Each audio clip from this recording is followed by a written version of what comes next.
But Marquez, he understands the other side. Grew up in a tough circumstance and understands the streets, got caught up in a lot of that, had to sit down for a little bit, and now is out changing his life. And then at the same time, we see a police officer who's out there trying to keep the community safe.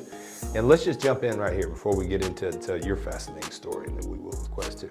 Okay, it's a Friday night.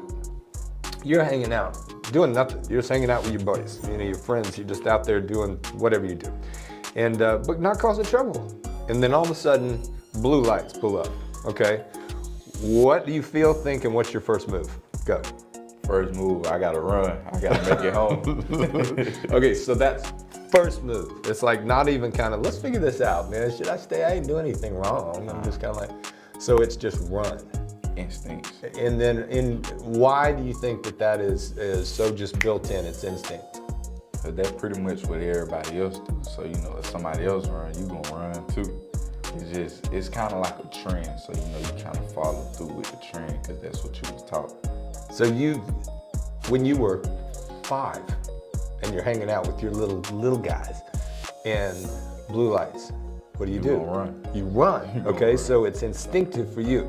Because the way I grew up, you see blue lights and you always get this, and then, if you're driving or whatever, but what I'm thinking is, what have I been doing? Am I speeding? You know what I'm saying? Did I put on my blinker? Is the headlight out?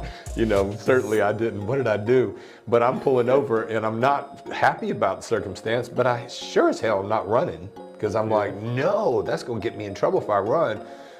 I was taught different, right? You're watching the Power of Peace podcast with Kit Cummings. What's up, everybody? Welcome to the Power of Peace podcast. I'm excited. Today, we're doing a show that I've been looking forward to for a while. And we've got Michael, the producer, back over there. You can't see him. What's up, Mike? What's up? He's in charge. We got Cole, our co-host, in the back over there. You're probably going to hear from him. What's up, Cole? What's up? What's up? And this is Maisha Mitchell, yeah. Officer Mitchell, formerly known as Ms. Jefferson. Yes, Did I get it right? Yes, sir, you did. But we're going with Maisha. Yes. M-I-A-J-A. M-I-A-J-A. Superstar. Yes. And a recent addition to our Power of Peace Project team, we've got the coolest team. And it's all type of different people. So Cobb County PD and fascinating story. I'm going to tell our audience today, I dare you not to listen to this whole thing. You're going to start listening, and I don't care where you're going. You're probably going to be late because you're not going to turn it off. So, but anyway, subscribe, share, post. This is one that the world needs. This is Marquez Lattimore, also known as Quez. You thought I was going to go into it. You're like, you're going to get me. Formerly known as. Nah, we're going to keep that down. I'm playing. This is my little brother, my friend. We're family. It's like we share the same blood. It's like that. That's right. And which is such a blessing, man. These two wonderful people have, they're both on the team now. And a year ago, we were just new. We got to know each other probably 6 months ago. And now I'm so proud to say they're part of the team. And today we're going to delve into some things that I think are so relevant in what we're going on, what we're seeing in the world today. It's a scary time. It can be a time that makes us angry or sad, anxious. I mean, the world's kind of, like this right now. But the Power of Peace Project brings rivals together. Right. And that's why it's the power of peace. There's incredible power in peace. But in the world today, you've got black, white, and brown, there's division. You got Democrats and Republican division. We have Christian, Muslim, Jew division. We've got gender issues, socioeconomic issues. But when people are afraid, they get angry. And we're seeing a lot of anger and rage. And I don't know about you guys, but it hurts my heart, And so what we are trying to do is bring people together because we got more in common than what separates us. Now, as if you're watching, we see here what the world would say rivals, okay? Marquez, we met and when he was in detention down at Eastman Youth Development Campus, one of the DJJ's detention facilities for juveniles, young men. And we've been knowing each other for over a year, and you've become an incredible mentee, as you've allowed me to mentor you, and you've been really growing. But Marquez, he understands the other side. Grew up in a tough circumstance and understands the streets, got caught up in a lot of that, had to sit down for a little bit, and now is out changing his life. And then at the same time, we see a police officer who's out there trying to keep the community safe. And let's just jump in right here before we get into your fascinating story, and then we will with Quest 2. Okay, it's a Friday night.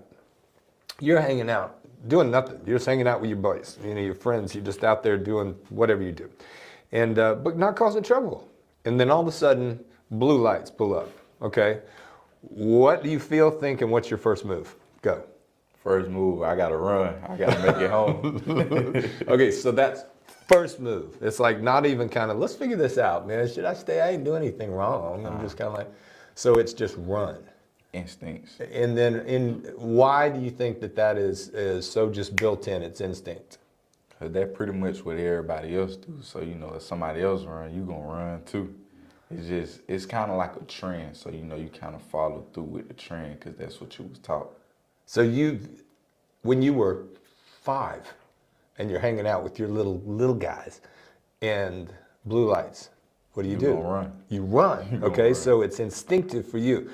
Because the way I grew up, you see blue lights and you always get this, and then, if you're driving or whatever, but what I'm thinking is, what have I been doing? Am I speeding? You know what I'm saying? Did I put on my blinker? Is the headlight out? Certainly I didn't. What did I do? But I'm pulling over and I'm not happy about the circumstance, but I sure as hell am not running because I'm like, no, that's going to get me in trouble if I run. I was taught different, right? And you kind of do what you see. All right, so that's okay. What's the fear? Or is it's just reaction? You don't process man, I'm going to get da-da-da-da. The fear is that it may be a possibility that you can go to jail. Police are just fear anyways. I can't really explain or really elaborate how they're feared, but if you have been taught to fear something or already been scared, okay, you'll be scared of something you don't know. There it is. I don't know, so I'm scared. I'm not comfortable. I don't know what they're gonna do. It's like a mystery. So you'll run away or you'll be scared of something that you don't know, what the outcome may be. How many times did you how many times do you think you got away when you ran? How many times have you run in your life? Hey everybody, thanks for joining us today. We are so happy that you're here, and we have some big news. Do you know what's happening? Yeah, because you throw me in there, I kind of have to play along. So January 11th, 2024, we are roasting this gentleman right here, the Roast of Kit Cummings. It's all for a great cause. We'll be fundraising. We're going to be having food, drinks, live music. So mark your calendars for January 11th, 2024 from 6 to 10. Come on out to the Brickyard in Marietta and join us for a fantastic, fun evening of roasting this guy right here. It's going to be embarrassing, but it's for a good cause. Raise money, Right. Make fun of me. Right. Good cause. Right. Nutty friends that are hilarious, comedian. It's going to be a blast. It's going to be a blast, and we all have a ton of stories that we can tell on And him. we're going to raise $1 gazillion.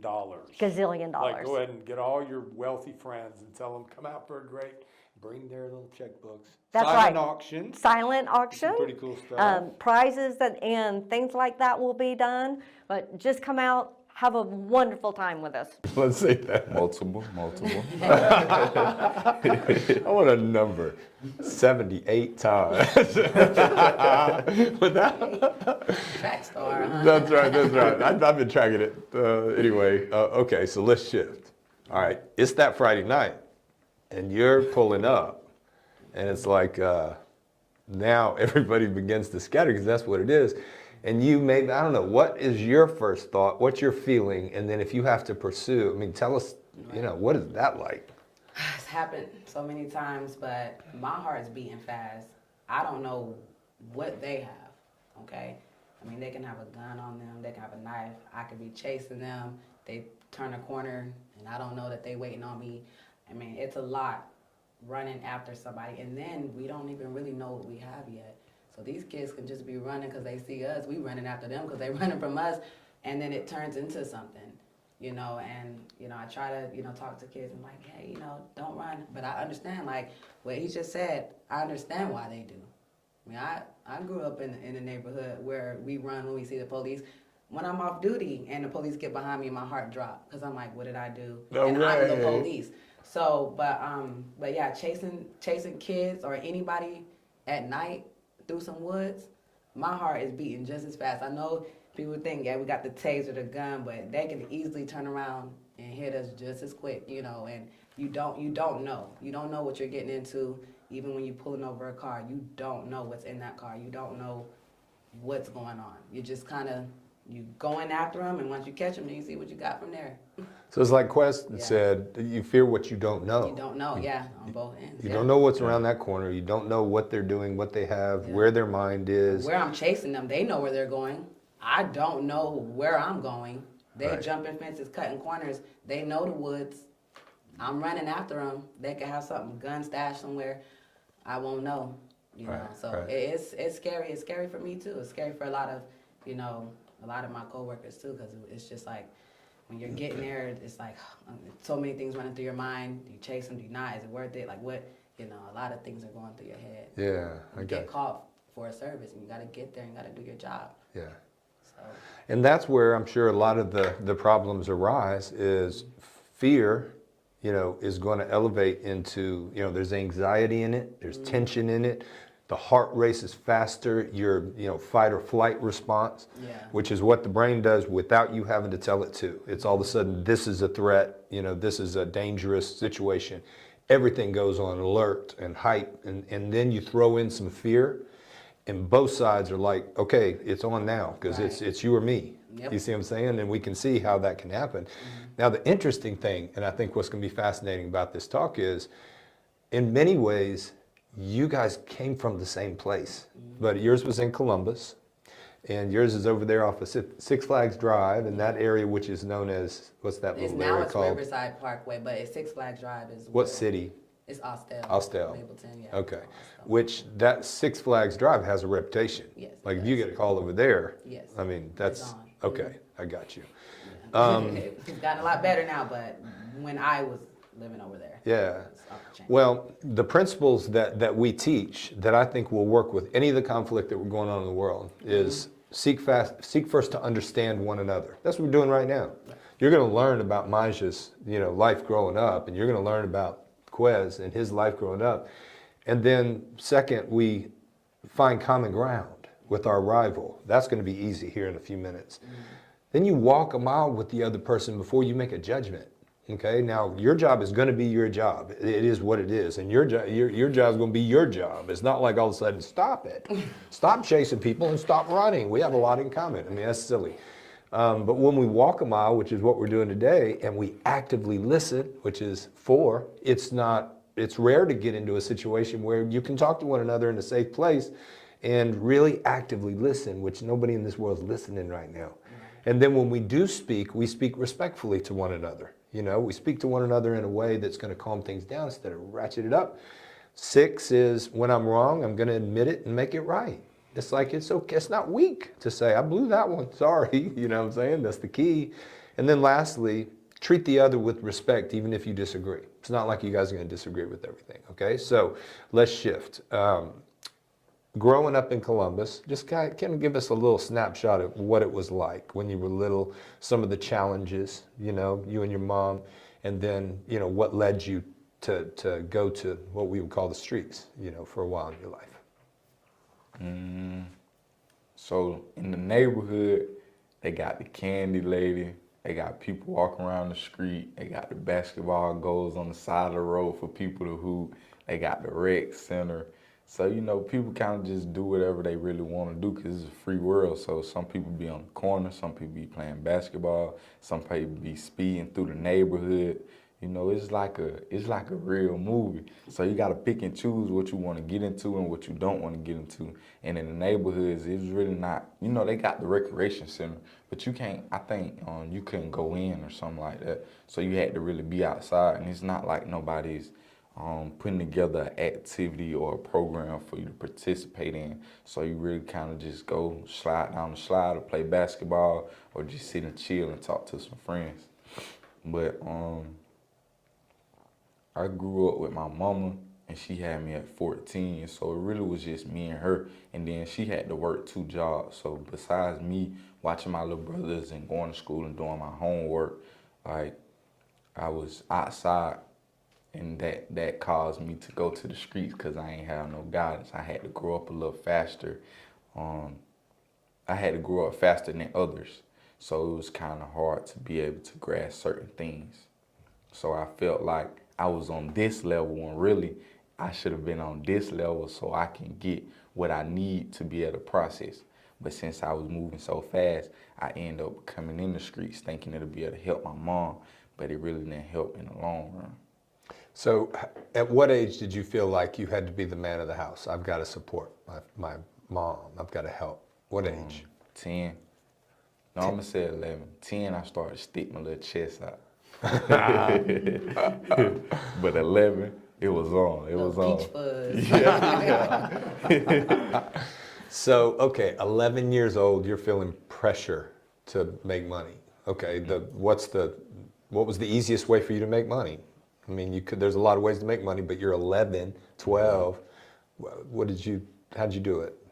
I did a lot of gambling with basketball because I had a little shot on me. I'm still waiting to see that. Yeah. I don't think you got me though. I don't think know. you got me though. My knees have gone, but you set me up in a spot. I will wear your ass out with a 3. I mean, I can't. I mean, come on now. I'm gonna take your word He for already it. giving you excuses. Don't you do that to me? Oh, I thought law enforcement was on my side. Man.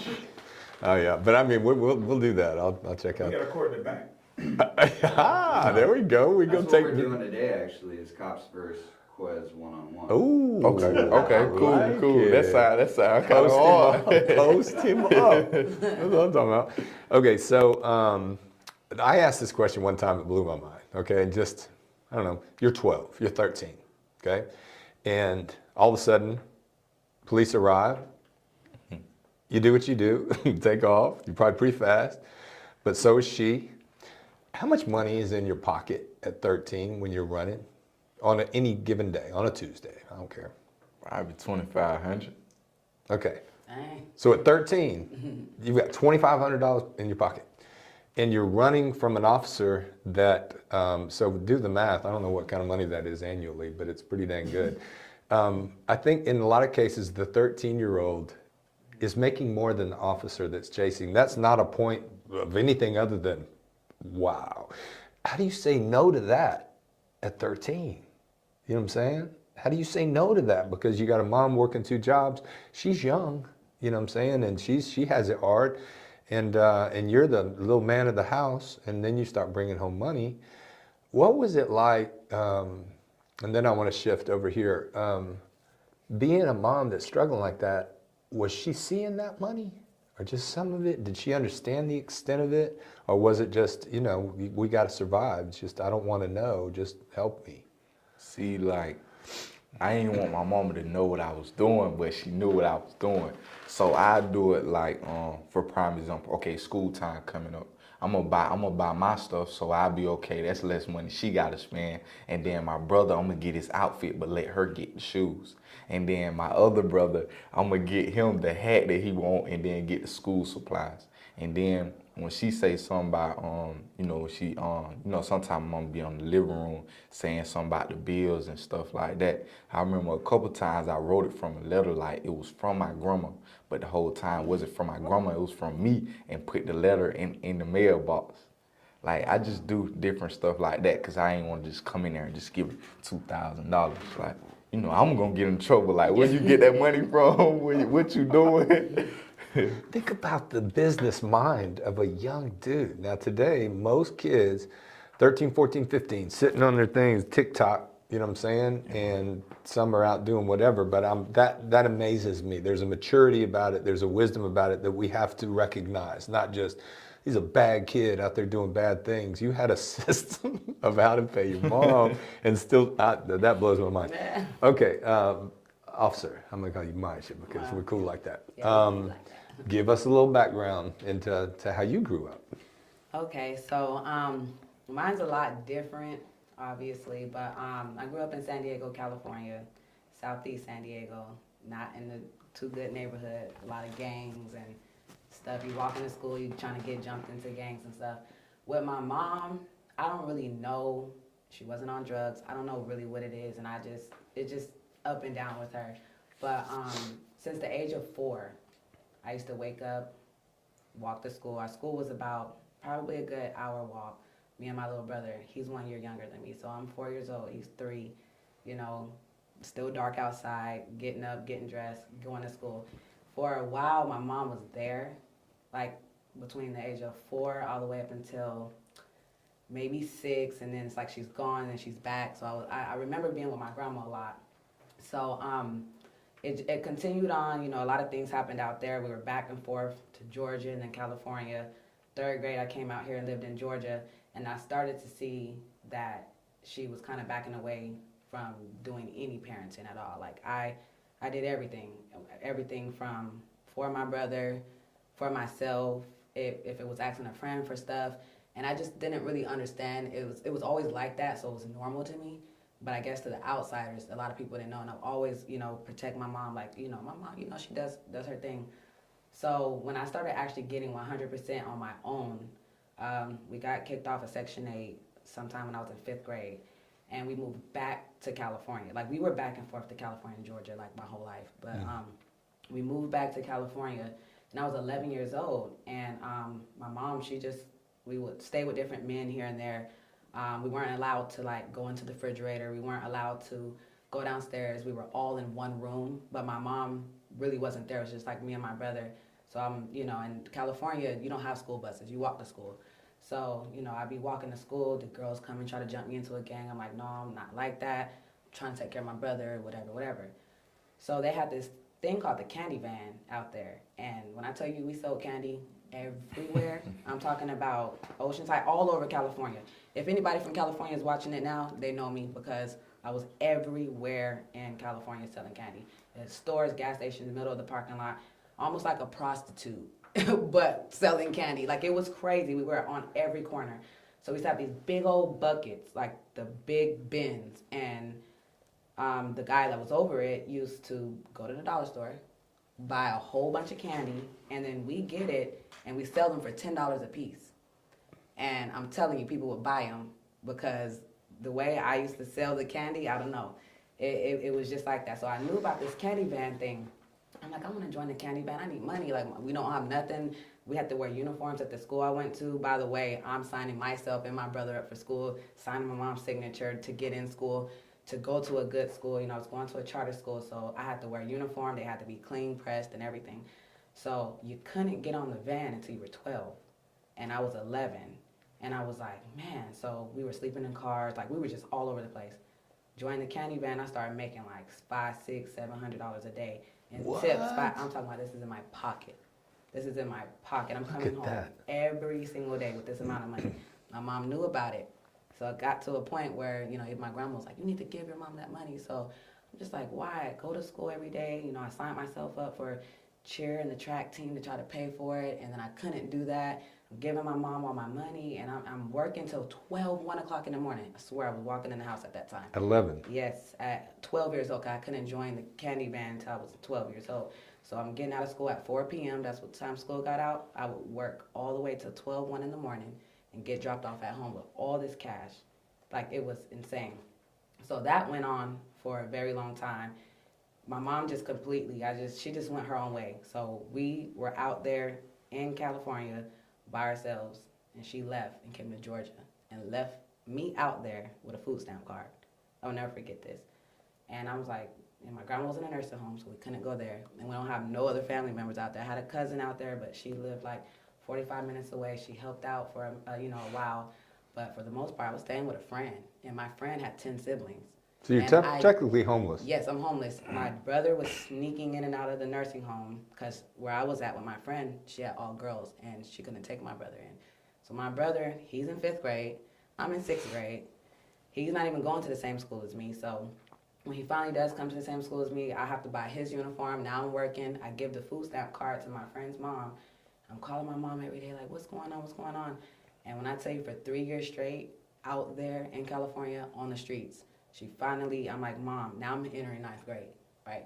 She's like, I'm gonna send you out here. So we come out here. And Back here. Back here. And it's to the point where I'm getting girls that's fighting me on the streets. Like they're like trying to jump me into this gang, the Skyline gang and Lincoln Park gang, then 5'9" Brims. Like everybody wanted me in the gang because I was very known out there. Family members What's your were in earner? gangs. And yeah. And so, but I always said that I have to do this for my brother and myself. So I'm thinking I'm going to a better life, leaving California to come to Georgia, and we moved out here to Six Flags Drive, which was even worse. Like, Wow. God, it was even worse. Mind you, I was in and out of foster care out in California with my grandma, but we come out here, and it was just complete. I mean, from getting beat up every day, I'm talking about by the people we were living with. It was insane. I'm talking about one time I got choked out to where I was unconscious and I didn't even know it. I'm talking about getting off the school bus and trying to have my homework. They taking my stuff, dumping water on us in the middle of the night. It got really bad. It got really, really bad to the point where, I mean, I wanted to just give up. Everybody was doing everything, breaking in houses, smoking. I tried smoking weed twice when I was 14. I was paranoid. I never smoked it after that again. Breaking in houses, they're like, oh, come do this. You know, I got another friend that's like, oh, come steal with me at the mall. I didn't want to do that. End up going to Cobb County Jail at 17 years old because of peer pressure. Crazy. And it was so bad that I guess like the system was looking at me and my brother like we were the trouble. And even to this day, the same people that ran into my brother on the streets or me, they thought that we were hanging out with those kids because we wanted to. We like, we have no choice. We have to live here. We're living here. My mom's not here. She's gone again.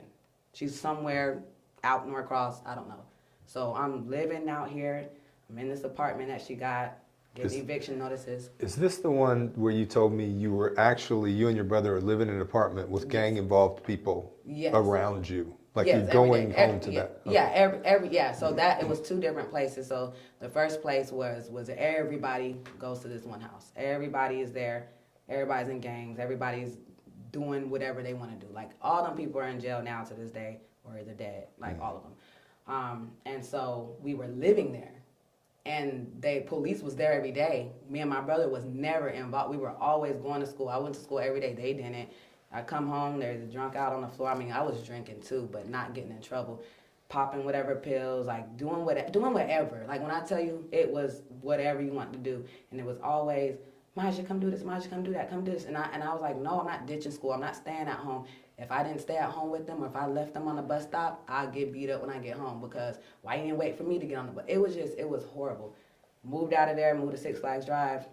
I ended up getting pregnant. I end up falling for this guy, right, which is the father of my first child. And he ain't gonna lie, he protected me and my brother. Like, it was horrible. Like, I don't even like want to say because if they do see the podcast, they're gonna know I'm talking about him. Yeah, that's smart. But he came in and he said, like, all that is, because he was, like, big dog over all of them. And he ran all that. So I became his girlfriend. And then I didn't know nothing. I didn't know nothing about sex. I didn't know nothing about anything. Nobody really taught me nothing growing up. So I kind of, like, trusted and put everything into him. But I said, listen, I want to go to school. I'm on honor roll. We were running the streets together, too. But he's the only one who protected me and my brother. People stopped messing with me. People at school respected me because of him. And people don't understand, like to this day, they're like, how was you dating him? I'm like, well, back in the day, he wasn't like that. I ended up getting pregnant, not even knowing. I said, my stomach is hurting. I don't know. I went to the hospital. Finally got my mom to take me. They told me I was pregnant. I'm like, how? I use protection. I mean, of course he told me. Yeah, I took it off one time. I don't know what it feels like without. So I'm like, I'm pregnant now, taking care of my brother, and I'm in 11th grade. I'm going to the 11th grade. Wow. So now I'm at school. I'm getting off the bus. I'm not nowhere to live.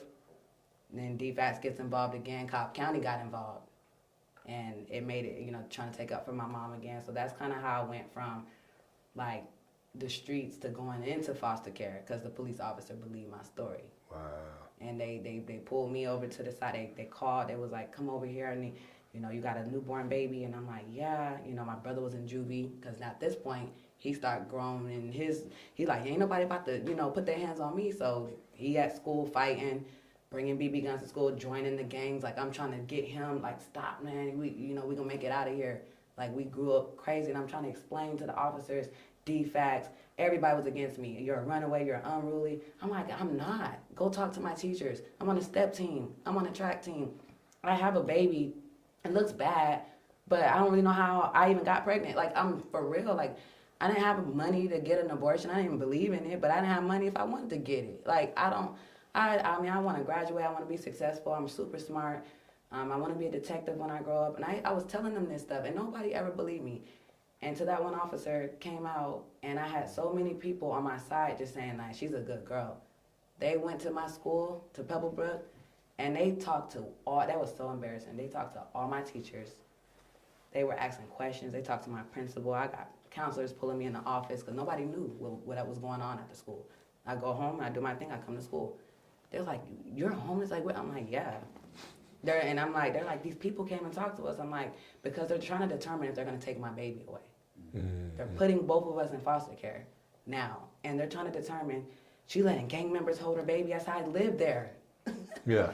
I lived there. They're taking a picture with my baby that lived with them Yeah. at one point. So now I'm living in an apartment that's about to, I don't even know where my mom is. She calls me restricted. Like, I don't know. And I will never forget this day when they were looking at my baby, and they were like, at the Dollar General, and I had like a onesie on, I had my pajamas, she had her pajamas, and they were like, yeah, you're a runaway, and I'm like, I'm not, but here's my baby, you guys want to look at her to make sure she was okay, so they're all inspecting her, and then the officer's like, do you want to, my mom ended up popping up out of nowhere, she just happened to be on Six Flags to get some stuff from the apartment, and I'm like, yeah, I'll go with her, I'm trying to get the baby in the car, I couldn't fix, she had so much stuff in there with this random guy I didn't know, and the officer came and he goes, this don't even sound right. I'm like, I'm trying to tell you I'm really a good kid. My mom is off the chain, and I just try to protect her. I don't want her to get in trouble. Right. And my brother's in juvie. He's not even enrolled in school because she won't enroll him. Pebblebrook went and allowed me to sign him in because they said we need the parent. Right. I've been doing this. I'm like, I've been doing it forever. Just give me the paperwork. I'll Yeah. fill it out and bring it back. So, you know, they took me, and me and my daughter were both in foster care with my foster parents. And they were trying to, I would have went to a group home, she would have went there. Wow.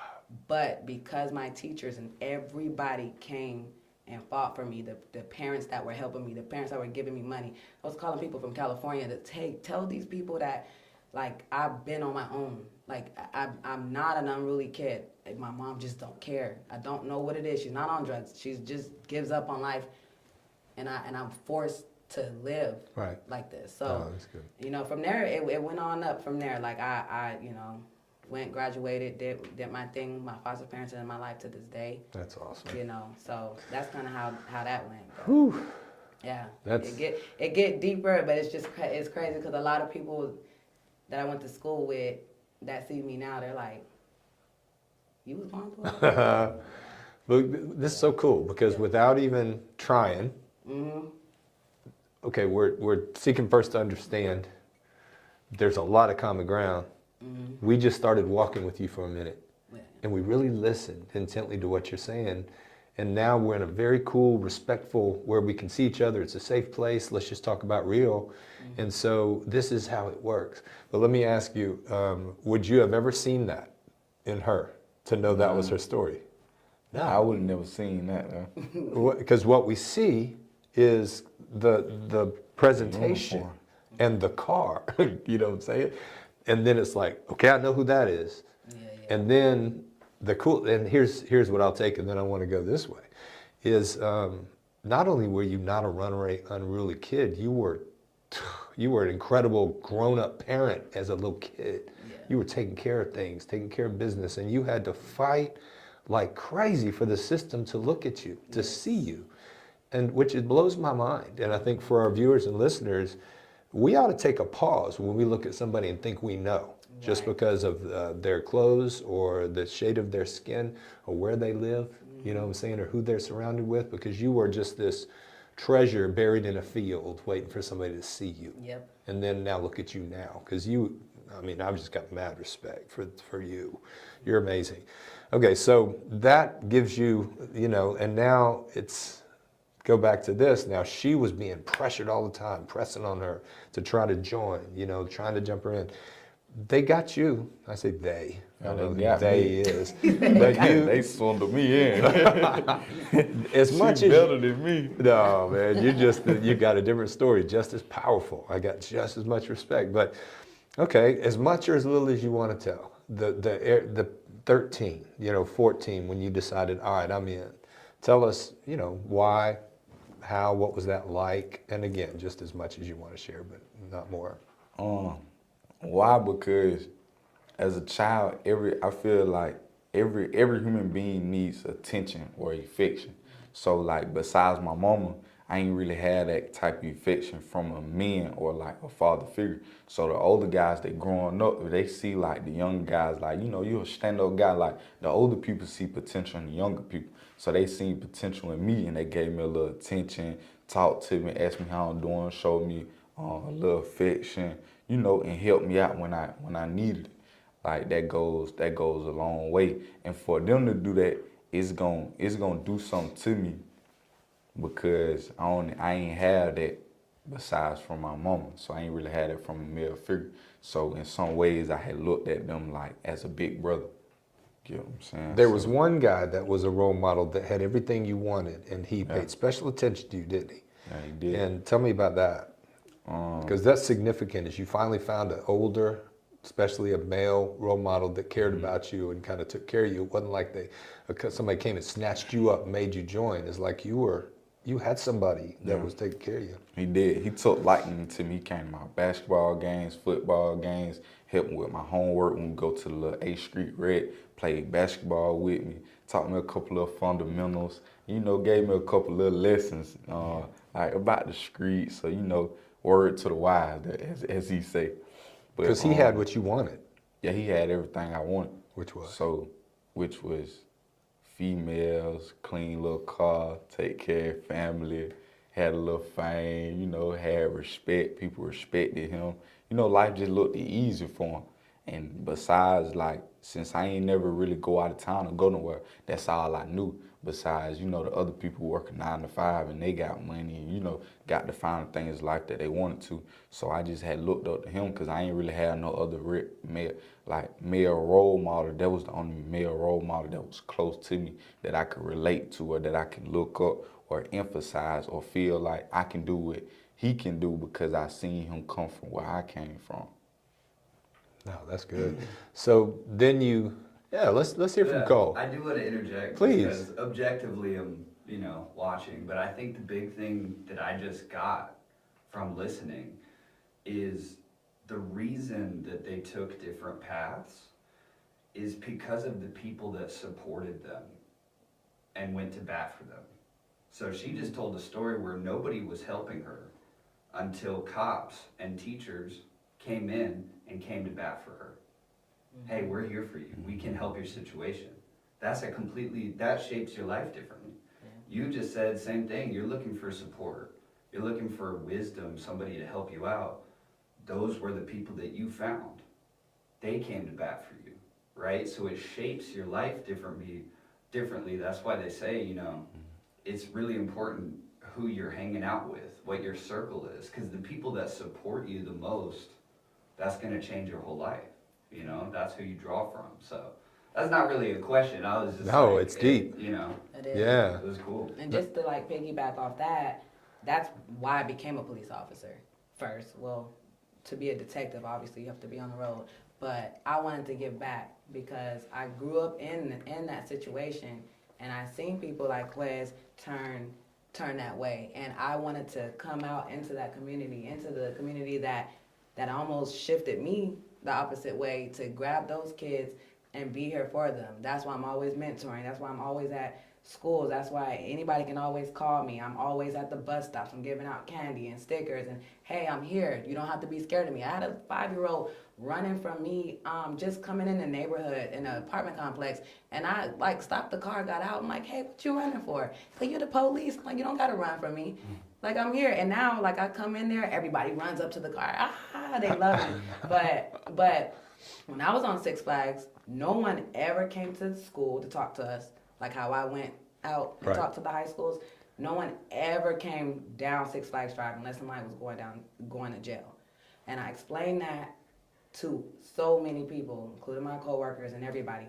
We got to get down there in the community. We got to get these kids, because it starts at that 6th grade mark. It's kind of like they're trying to find themselves. Parents are working jobs after jobs. The streets are raising these kids. They're at school, then they get off the bus, and if their parents are at work, and nowadays with society, you don't have grandparents watching their kids because they have to work.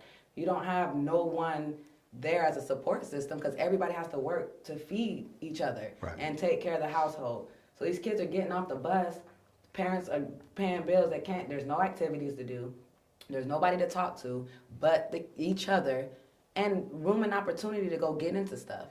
So that's why I said, let me come out here, let me start a step team, let me mentor. Hey, you can call my phone if you need to. I'm here, I'm down the street, I work the zone, and I'm trying to get out there so that way, you know, it you know, deters them from going in that direction. They know that they have an officer. Hey, I know that officer, and she wouldn't like it if I was out here doing A, B, and C, you know?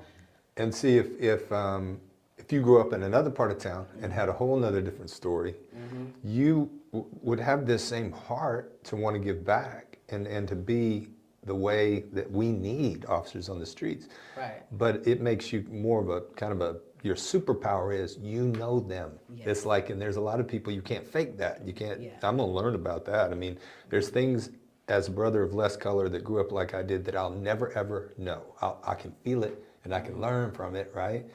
But there was that was awesome. There was also a story you told me one time, is there was a man that came into your life that tried to, did help you and your mom.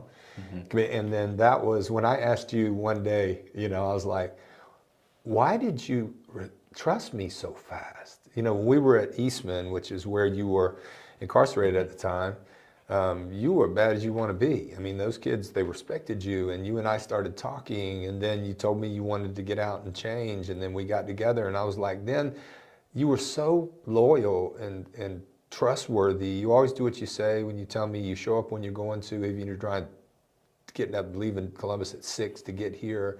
And I said, why'd you trust me like that? And you told me, because there was a man that came in my life, and I made a promise. Tell me about that. So it was a man, his name was Benjamin Wells. He really was like my goddaddy, but I started to call him daddy, but like he was white. So it's like he used to always, no offense. Like he used to always. I stopped getting offended a long time ago, bro. Like he used to always help. Like he used to take me and my mom out to eat. He used to buy us school clothes, like whatever we wanted. He used to babysit us. But like I couldn't see myself in him. I can't really relate to like the things he's saying. I really don't understand him. So it's kind of hard for me to just listen to him or really just pick up the jewels that he trying to give me, because we different. I don't really feel a connection. But I know like you're there for me, but how can you tell me like this is how a man is supposed to be if I really don't understand, because our skin color is two different things. So I don't know. It's like I really took advantage. Like I really didn't take advantage of the opportunities and things that he had to offer. So I feel like in the future, you can't be like looking at color. Like I learned from that. You know, like a person don't have to really just go through what I went through just to be able to connect and understand where that person coming from or listen to him. So like we came from two differences, but I still can understand and emphasize where you coming from, because it was one point in time where I didn't emphasize for somebody who was really genuinely and really, he wasn't gaining nothing from helping us or spending all his time. He didn't get nothing from it. So why wouldn't you take advantage of it? So you ended up kind of taking advantage of him, and then he ended up passing, right? And then you made a decision, okay, next time. So tell me about that. So I made a decision because it was like, before he had passed, everything was kind of gravy. You know, we still go through a little stuff, but it'll be all right because we know like we got him. But when he passed away, like we ain't got him no more. Like what we gonna do? Like we done ran ran the water out the well. So now we gotta come up with a second plan. So I find the second plan was me. I gotta step up. I gotta be a man. So when I learned and went through it, and it had hurted me, I learned from it. Like the best way you can learn is from pain. But it hurt me so bad, I said, like, when people are genuinely trying to help you or trying to guide you, that I listen and at least try to emphasize where they coming from to be able to change. Because I ain't really have a connection with him, but he was trying to teach me stuff, and I really wasn't comprehending what he was saying, and I just took advantage of it. And like, he put in time that he was not going to get back, so it was genuine. A lot of people do things because they have different motives, but when genuine people try to help you, it's just best to just kind of catch on, because there's a reason why they're there. Do you remember what you told me when I said, "Why'd you trust me so much? Why'd you trust me so quick?" And what I said? I loved it, man. It was like, you told me that story. You know, white man came into my life, helped us out, and then I just took advantage of him, and then he died. And so you told me anyway, you said, I made a promise. Next white man comes into my life, I'm not going to take it. That's right, man, that's right. And then all of a sudden, we're at Eastman Juvenile Correctional, and a white man walks into the room. And I knew 15 minutes later that we was going to be connected. And you know what? You have never taken advantage of me.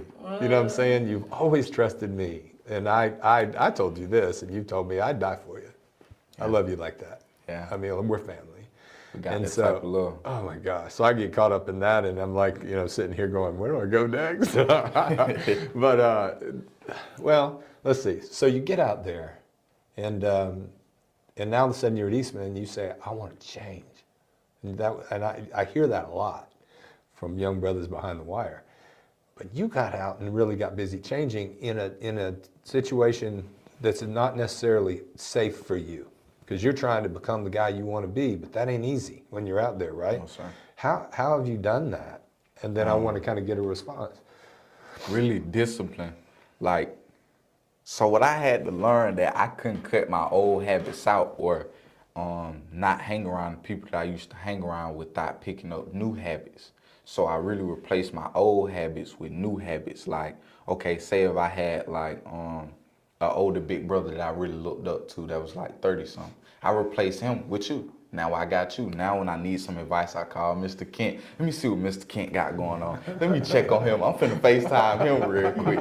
And then so on. Almost and so every day. on. Yeah, almost every day. Baby. So I really changed my circle of the bad habits. Instead of going to smoke or do things of that nature, okay, I go to the gym. I do yoga.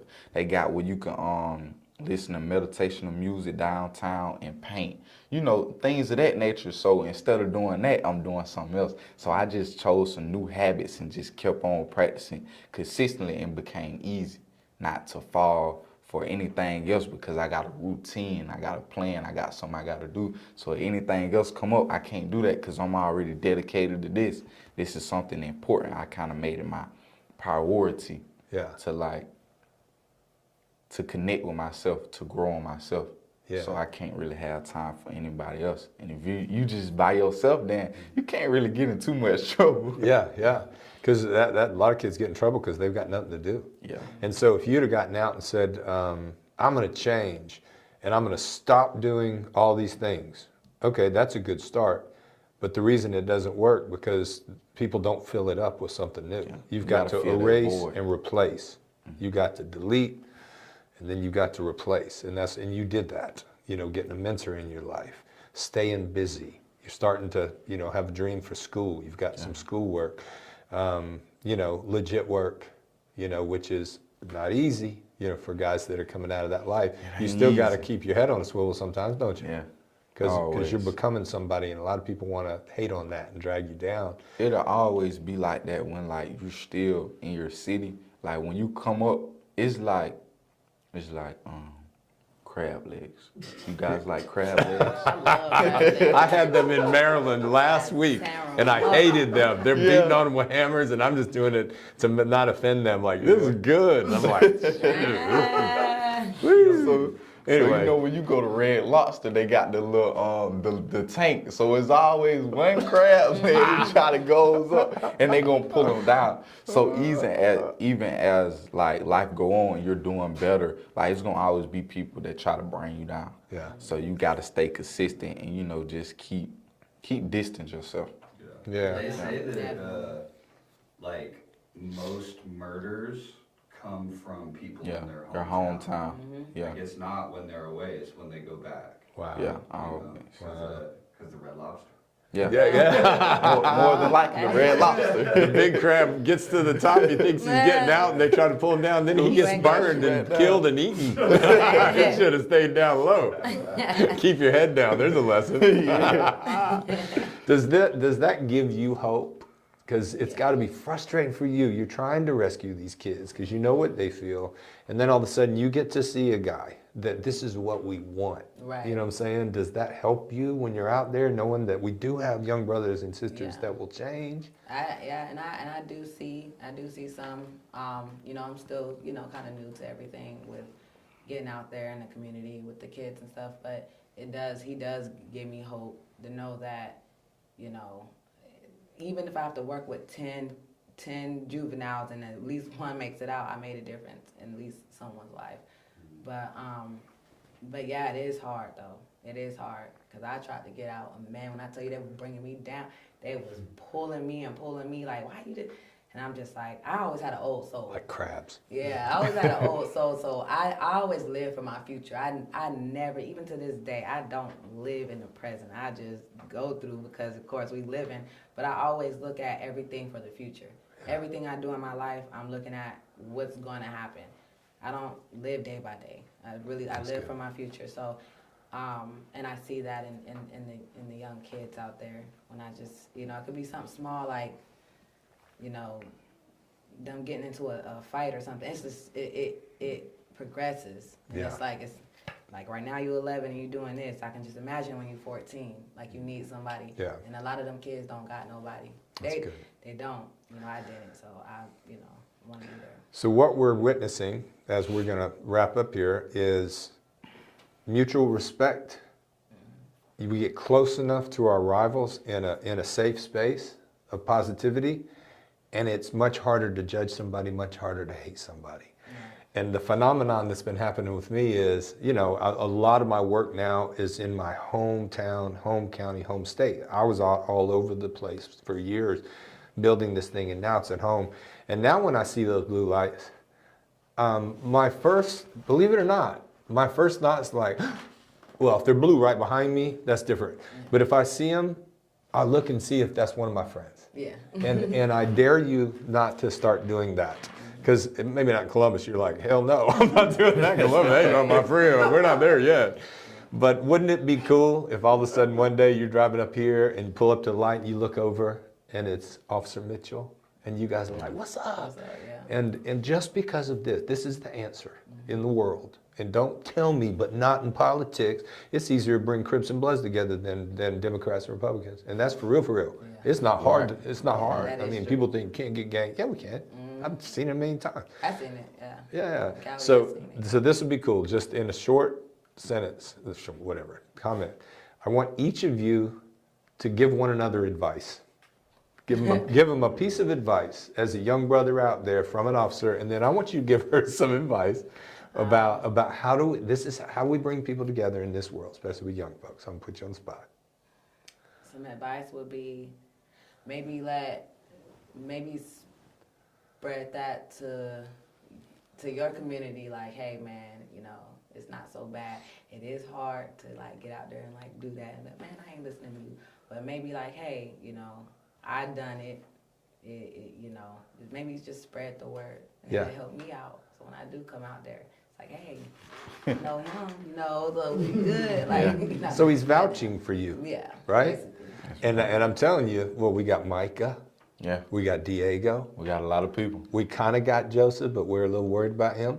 Yeah. You know what I'm saying? We hope Mike, our beautiful brother, you know, McDonald out there, Yeah. you know, Huncho. Yeah, yeah. And so, Fine. so I'm encouraging you. He is doing that Yeah. in a smart way. Always got to be smart. But we've got these young brothers coming out, and we're working on it to try to change things. Just one brother at a That's time. not easy. Just that's why I'm like, it's not.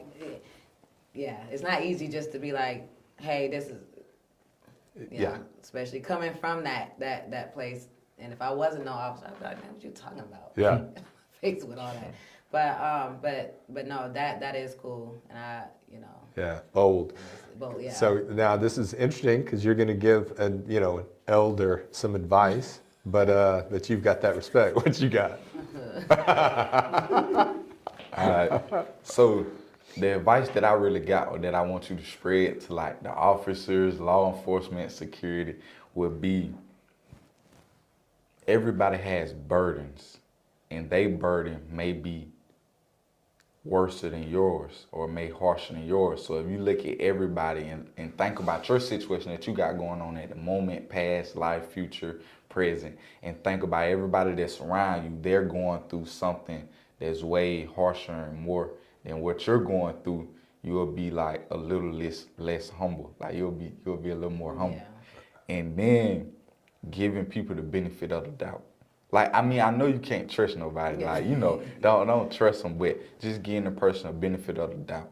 I think that'll help too. Because, you know, sometimes people already judge them. So basically, if we try not to judge so much, it'll be a little bit more, I don't know. Understanding, compassionate. Yeah, Maybe I'm gonna feel you. Well, that's beautiful. This has been wonderful, and I thank you so much. I mean, you're on the job. You had to get Yeah. permission to come over here and do this, and now Going a little bit. I know we got you right on time. We got Yeah. 3 minutes Yeah. and back in the car. So thank you. I admire the hell out of you. I really do. Gosh, we need. Give me an army of Officer Mitchells, and we will fix this thing. You know what I'm I wish saying? there was more of me. I need Hey, more. I always tell people if I have more than 24 hours in a day, I promise you I'll be using every single one. Hey, of trust them. me, we're going to use it. And, you know, I'm so proud of you, man. And you're doing something that's heroic, and that's the right word for this thing. It's heroic. Well, we've got 3 things that we have the pop kids to say as they go, and it's I see you, I feel you, I got you. I see you as respect. I feel you as compassion. And I got you as loyalty. And both of you understand loyalty. It's a powerful word out there. And so I told you that you were going to listen the whole time, audience, people. And I don't even have to say it because you've already done it. But if you haven't, hit the subscribe button and share this so people have some hope in this world. Like it, share it, comment. If you've got ideas for future shows, hit us up because we'll go anywhere you want to go. We touch untouchable issues. And so for the Power Piece podcast, Michael, best producer in the game, Cole, co-host, had to sit you out today, but you still got in there. And then friends, and he says he's got moves, right? I don't know. Hey, you know what? Let's get out to the basketball court now. So we can get these moves in. God bless you I'm guys. sure your knees is good. I told you, set me up. I don't play defense. Well, Mr. Root said we might need I don't go into the zone. wherever Mr. Root says. Oh yeah. Hey, we ain't got time for roots, but I tell you what, hey, shoot, I can hold roots and I can still bust that thing. All right, peace out. You guys come back Mondays at 1 o'clock. Love you. Be the change you want to see in the world. Peace.